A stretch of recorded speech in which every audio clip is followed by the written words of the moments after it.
and we'll kick off. So welcome everybody to show and tell number 10. We're now doing them in the correct order, if you like. We previously had, was it show and tell 35? Was it show and tell 10? Nobody was quite sure, but now we're actually coming in on show and tell 10.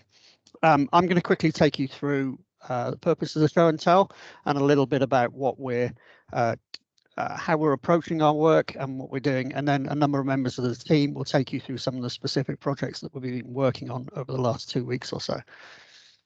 So let's start. So we have a vision. So firstly, why do we do show and tell? So we are trying to be as transparent as we can. We're trying to highlight exactly what we're doing. Because they're done bi-weekly, they tend to be quite small, intimate snapshots of actually what's going on at that time. So they're not big overarching things, generally speaking. You will see things appear in lots of different show and tells. So not many things, sadly, in our world get completed in 2 weeks. So you see lots of things going over multiple show and tells, but you can see progress across them as we do them. So that's really the reason why we do these show and tells, and to keep accountability for ourselves as well. So you'll see on screen our vision, and our vision is to give our residents more free time by making everything they do with the council faster and easier. Now, we're obviously talking primarily about our website and indeed our whole website estate. So that's not only www.buckinghamshire.gov.uk, which will become our only web domain at some point in the future, but also the other domains that we have as well. So the legacy district and the county council websites as well. So how do we do this? We do not work in silos as much as we can. We, as a digital and web team, ourselves, our colleagues at Unbox and our colleagues at Scroll and Torchbox, we don't work in an island. It's really important to us that we have strong service engagement. And how we work together with that, with our services, is we take a user-centered approach to that content design. So rather than telling people who use our services what we want to tell them, we only publish content that meets their needs. So realistically, we're speaking to them, we're asking them what they need, we're doing lots of research. We have a process that we follow around service engagement, and we set out in that what you can expect from us and what we expect from you as well. So we engage with lots of services in this sort of same way. We have an agile approach to the way that we deliver work. So we start small and then iterate. We release minimum viable products. This does mean that we don't release everything, and we have a longer term plan to migrate all the content. But our initial approach is to create minimum viable products, which we then review, test, iterate, go around on those many times to make sure they're as good as they can be. But in order for this to work, we need services to provide a number of things. You'll see them on screen, so I'm not going to go through them in detail, but that kind of clear high-level picture of your processes and what your priorities are with your most significant users, and where then we can work out where we can add the most value from our kind of design and UX approach. So we have a number of people in our team who do a specific role. Some of those are content designers. They design, publish and update content, and you'll see the sort of things here. They're responsible for creating the content that fits with our design style, and our design style is very much focused around the GovUK style. So the design patterns, the presentational patterns that we use are quite closely allied to what GovUK do. And we use the similar things that are caught up in the GDS service standards. So making sure content meets digital and accessibility standards, for example. So we loathe to publish content that's not accessible. Sometimes we have a legal requirement to publish some stuff that maybe in the short term can't be accessible, but we're looking at ways that we can prioritize the creation of accessible content.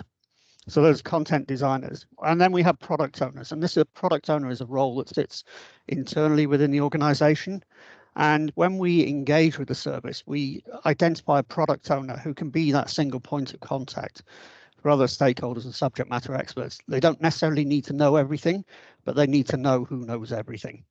So they're responsible for making sure that content is accurate and up to date, and that it meets business and policy objectives.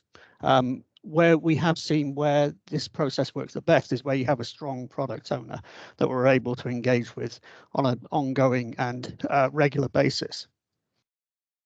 I'm not going to run you through this. in detail. This just shows what our content design process is, and we adhere to this. Everything that we go through goes through this process, or a small subset of this process. You can see we're auditing existing content, we're mapping user journeys and creating information architecture, a kind of fancy way of saying what's the structure of the website or the service we're delivering. We test, we iterate, we plan, we write, we iterate, we test again, and then finally we publish to the live site. And to a certain extent, we take responsibility for that. We cannot always kind of wait for as much feedback as perhaps we would like. So we are taking the view that we will publish and then iterate and test. And if it doesn't quite work, we're not going to spend a lot of time polishing stuff to make sure that it's absolutely word perfect before we publish it. If we start to get feedback, we will iterate and make sure that we make changes afterwards. And if we follow that process, we get to this kind of sweet spot in the middle here, where we have a great user experience. And if I think back to the start of the new council, when council members were finally elected recently, our leader stood up and said what he was looking for from us was a great user experience. You get a great user experience when you intersect those key goals that you see on there. So the service goals are what the service wants to do, the key user needs, which we've identified by our research process, and then the technical constraints that sometimes we have. And if you can overlap all of those, fantastic, you end up with great user experience. So that's enough from me. I'm now going to pass over to Eva, I believe, who's going to take us through a little bit more of the work that's been going on for planning and building control. So Eva, over to you. Thanks very much, Pete. Good afternoon, everyone.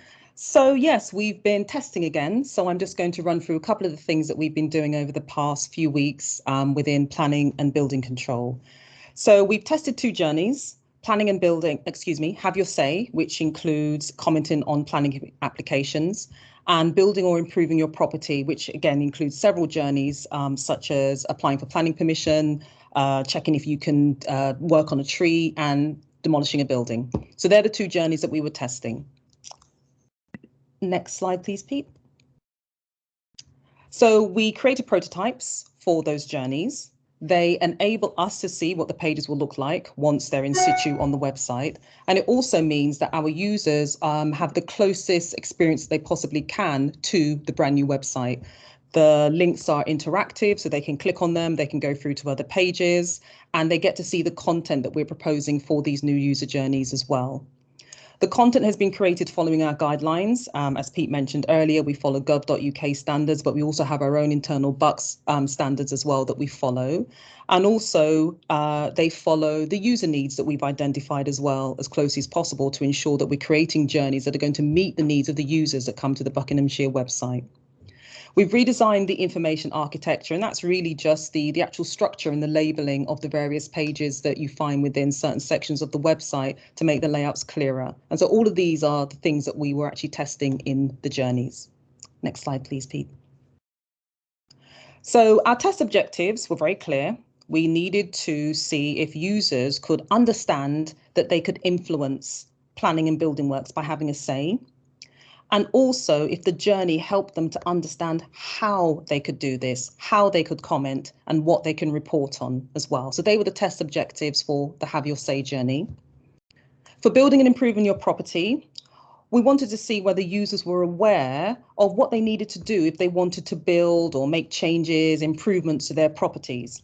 And this includes things like, planning permission, checking if they can work on a tree, if they're in a conservation area, what are the restrictions or constraints that they have to work to? And is the website going to help to inform them to take the necessary action? So once we've told them, or once they found out what they need to do they then know how to actually go and do it? Next slide, please, Pete. So we spoke to 6 local residents, 3 who were familiar with planning and building, and this might be because they've actually applied for planning and building services previously, or because they're agents or professionals, and 3 who weren't, so regular members of the public who have never had any interaction at all with planning and building services. So just a good spread of people who have some familiarity with the jargon, the terminology and the journeys, and some who have none whatsoever.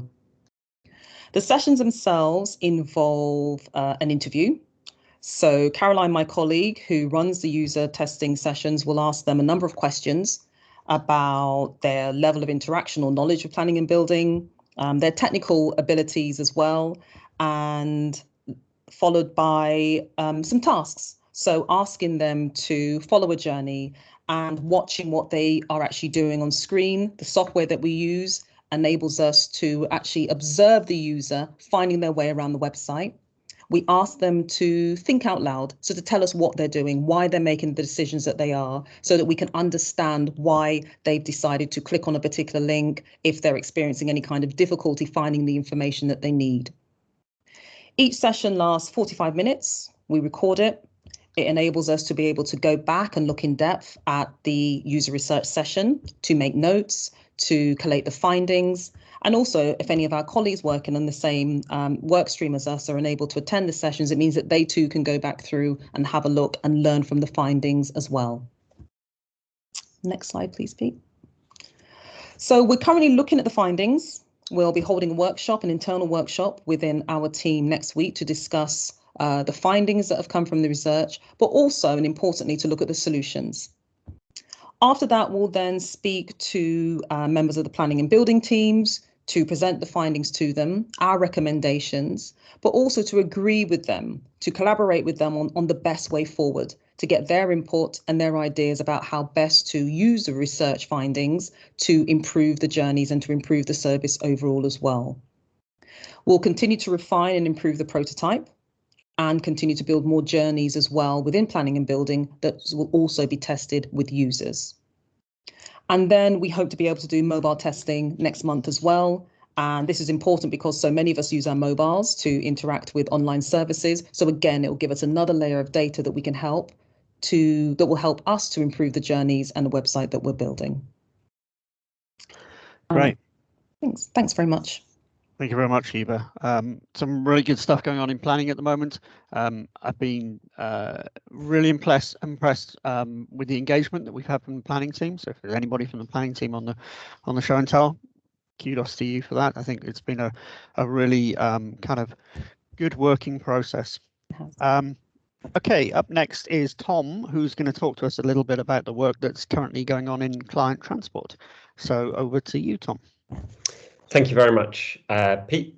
So my name is Tom Gaylor. I am a UX and service designer working with Unboxed and with Buckinghamshire Council on this project, and I'm working on some journeys for client transport. So I'm particularly looking around school transport, and I'm working alongside a content designer, Jen, who is not here today, but has been doing a lot of this work alongside me. And so what we've really been working on, and what I'm going to present here is a sort of subset of the stuff that we go through in the client transport show and tell. So for that project, we are showing a slightly more extended look into what we've been doing. So if you're more interested into that, please do ask myself or Pete, and we will be delighted to share the invite with you, and you can watch past recordings as well. But what I'm going to talk to you today about is the content in UX prototyping that we've currently been doing. So if we could have the next slide, please.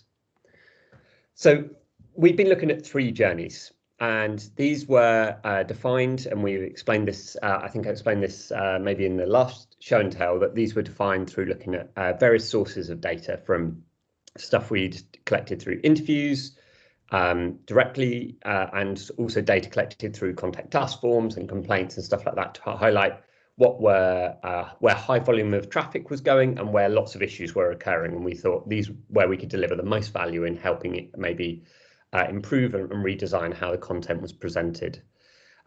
So for each of these journeys, we've worked alongside the service team to agree an approach. And the current system for lots of different journeys used one single form, which was causing a few issues for parents or guardians who were applying for school transport, or were trying to pay, or were trying to request a lost bus pass, because one tool was trying to be used to do lots and lots of things, and it was quite confusing and people were getting a bit lost in that. So we've moved away from having this single place to do everything into having bespoke forms that support each journey.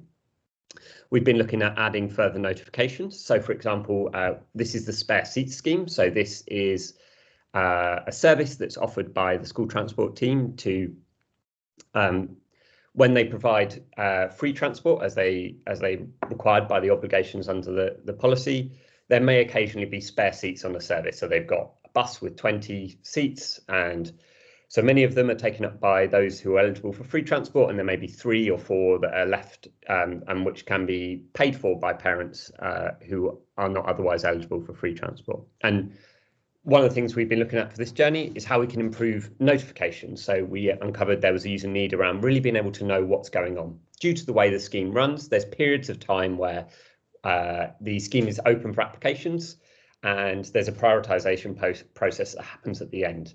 And so parents were saying that they didn't understand that there was this kind of big gaps in time, and they just didn't understand what's going on. So we're thinking about ways that we can help improve the transparency and the knowledge of parents so that they become less frustrated with the process. And it's also thinking about giving the parents those access to that information when they need it. So thinking about how we surface relevant details at the right time. There's some policy which describes the way that places are allocated given different preferences. There are also some rules that govern how changes may be made to allocation sort of during year as well. And we were keen to find the ways to give this information to the people when they need it, but not to overwhelm them. So trying to do a bit translation from a policy PDF into content that's more accessible and usable. Next slide, please.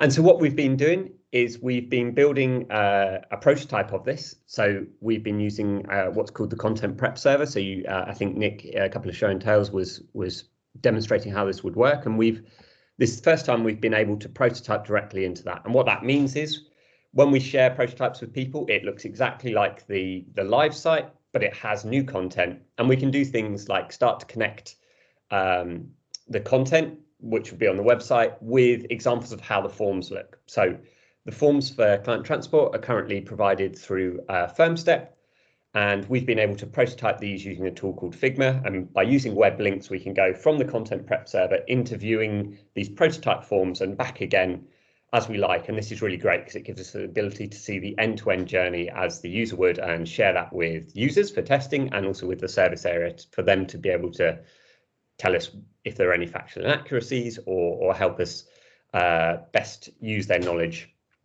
around what the service can deliver and what it should be delivering. Could we have the next slide, please? Alongside Journey 1, we've also been looking at free school transport eligibility. So that the prototype for Journey 1 is complete, and we'll start in testing on that tomorrow. Journey 2 is also 90% complete, and we'll be able to do some testing of that. And around this, we've been looking at easy to access information. So again, trying to pull pieces of information out of the policy into content, make it really easy. A bespoke form, connecting together bits of the journey that often go together. So there was a bit around checking whether you were eligible, and then there was applying. And we're trying to pull these together so that the user's not having to do 2 separate tasks, because for them, if they're eligible, they want to apply, and there's no need to sort of split these out. That's kind of maybe something that the service sees rather than necessarily how the user would talk about their experience. And we've been exploring some of the technical constraints around payment, and particularly around direct debit. And this is going to be probably going to come into future work, and maybe not in the imminent future, but is interesting nonetheless because it's a priority that we've seen across a couple of service areas. If we could have the next slide, please. And finally, Journey 3 has been looking at renewals of paid for transport. Again, this is around more actively sharing information, having a bespoke form, and thinking about where we put content so that for the moment, some of this is delivered in a form, which means that it's not that easy to revisit and go back and read that information, and whether it's around dates, when you'll hear a response, stuff like that. We're trying to put this in a place that it can be found so that you don't have to go through lots of steps to find a piece of information that might be hidden otherwise. And so we've been agreed on that, and we've been working on those 3 journeys, and we've sort of got 2 of them prototypes, and they're starting to go into testing. And as we'll go into that, we'll test and iterate as well. So we've also shared this with the service area for their feedback. And yeah, if you're interested to find out more, please do come along to the show and tells, which are every other Monday. I think that might be the end of me. Thank you, Pete. Thank you very much, Tom. So now we're going to talk, or Stuart is going to talk briefly about the work that he's doing for schools admissions. So I'm going to pass over to Stuart. Thanks, Pete. So since the last show and tell, we've completed our research and we've updated the admissions team on all our findings. Our research involved meeting with the stakeholders within the service, reviewing the customer feedback on our current pages and understanding the analytics, for example, the most viewed pages. Based on our findings of the current pages, we're going to look to highlight key tasks so that they can be found and accomplished quickly, prototype and test a revised layout for our pages, and include information relating to school places for children with special educational needs and disabilities. Next slide, please. So the first one, highlighting key tasks. We know that people come to the council website to fill a task or to find out information. It was very clear from our research that users sometimes struggle to find the correct page to complete tasks and often found themselves going round in circles. By creating pages that have titles that are directly linked to our user needs, we can ensure that pages can be found easily through the navigation. The results from internal and external, for example, Google search, make more sense, and users feel confident when they're on that page that they're actually on the correct page. Next slide, please. We're also looking at ways of designing a new way of structuring our pages based on how users use our site. This promotes tasks that are often used but can be hard to find or duplicated in different journeys, such as confirming a school offer or viewing a waiting list. So, and also looking at the analytics. So, you know, repeated viewings of pages, things where we will move higher up a list. We'll be testing our new navigation alongside our refreshed content with users before we publish to ensure there are no major problems and identify if there are any early, or at least early-ish before September. Next slide, please. And the last one is providing information for children with SEND. So currently there is no clear path for parents of children who have an educational and health and care plan within the admissions area. So we'll look to support parents to find out what their options are by including either a short information page with links out to the relevant information, or just simply, in the first instance, a redirect to the information that actually exists on the Family Information Service website. Over the next few weeks, we're just going to be continuing to start plotting out all these pages, start writing content. We're going to start writing it with the service where we can get them when they're free, and then just start testing it. So that's it from me. Thank you very much, Stuart. So I forgot you were there. Sorry about that. I was going to mention briefly, we were going to talk about a new pattern that we're looking at developing, which is a step-by-step pattern. Lawrence was going to talk about this, but unfortunately he's unable to be here today. So I was just briefly going to mention it because we had it in our deck. Essentially, this gives us a workflow type process, which enables us to step through a number of questions in a process rather than necessarily having a single question on each page. We'll update more as we start to look at the design for that, but it is a standard Gov UK pattern, and we're hoping to pick up from that and just effectively replicate that functionality on our current site. So that's it for show and tell number 10. If anybody has any questions, please pipe up or put it in the chat. We'll attempt to answer them. If we can't answer them, I'll go away and find out the answer to them. Otherwise, thank you very much, everybody, for attending. And we will, well, I won't see you in 2 weeks because I'm actually on leave, but we will see you in 2 weeks. Thank you very much, everybody, for attending today. Thanks, Peter. Can I ask a quick question to Stuart? Because obviously you showed the admissions, Stuart, regarding to our local offer for SEND on the Family Information Service. Will you be linking up with us? Because it wouldn't be good to duplicate content because we appear in the same search results. Absolutely, yeah. Yep. And just to be aware, there will be a SEND inspection at some point once the school year starts. So when we're doing that content, the link between the main site and BFIS should be sort of quite clear because it's probably something that will be tested. Definitely, yep. Okay. If there are no more questions, thank you very much, everybody. We will see you all in a couple of weeks' time. Thank you. Thank you. Thank you. Bye. Bye. Thank you, Pete.